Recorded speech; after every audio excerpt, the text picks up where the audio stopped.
Saving the lives of almost 2,700 people and giving his own, this basically sums up the legacy of Rick Rescorla. Everyone here should know exactly who I'm talking about, but you probably don't.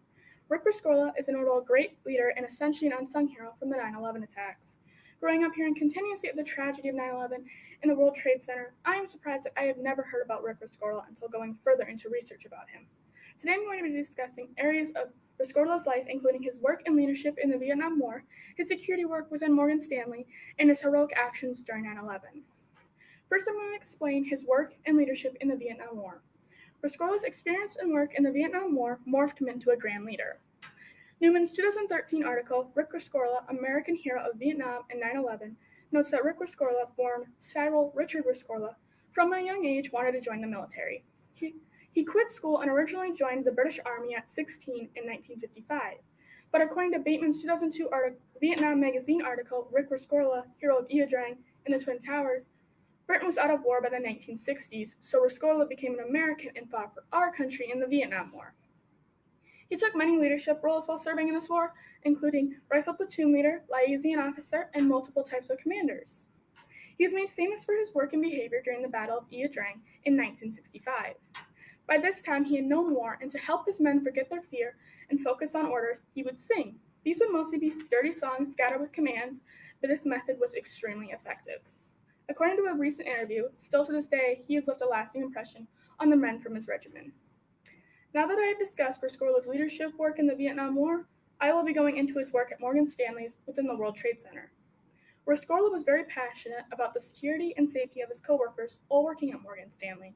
Gird's 2002 article, Remember Rick Rescorla, states that Rescorla was always concerned that the World Trade Center was vulnerable to terrorist attacks.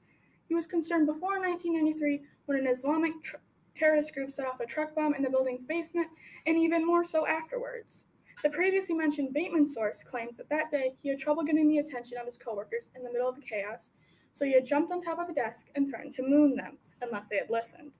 DHS's The Rick Rescorla National Award for Resilience 2018 article says from then on he would regularly drill his fellow employees in preparing for and responding to disasters, especially in evacuation situations.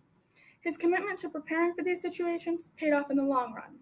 Now that you know about his leadership roles and security work, I will discuss with you how he heroically saved the lives of many during the 9/11 terrorist attacks. On 9/11, Rescorla showed his heroic leadership by saving the lives of thousands of people and giving his own. According to Stewart's 2003 book, titled A Heart of a Soldier, A Story of Love, Heroism, and September 11th, on September 11th, 2001, at around 8:45 a.m., people in the South Tower heard a loud noise and the building shook. People attempted to get up and look around, but the PA system sounded saying, "The building is secure. Please remain at your desks. There is no cause for alarm. The building is secure."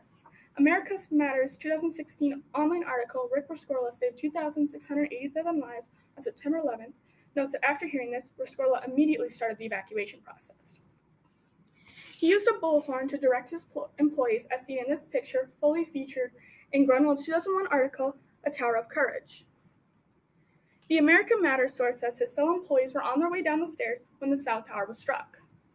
The aforementioned Bateman source states that through this entire evacuation process, he was calm, humorous in the face of panic, and held a reassuring presence.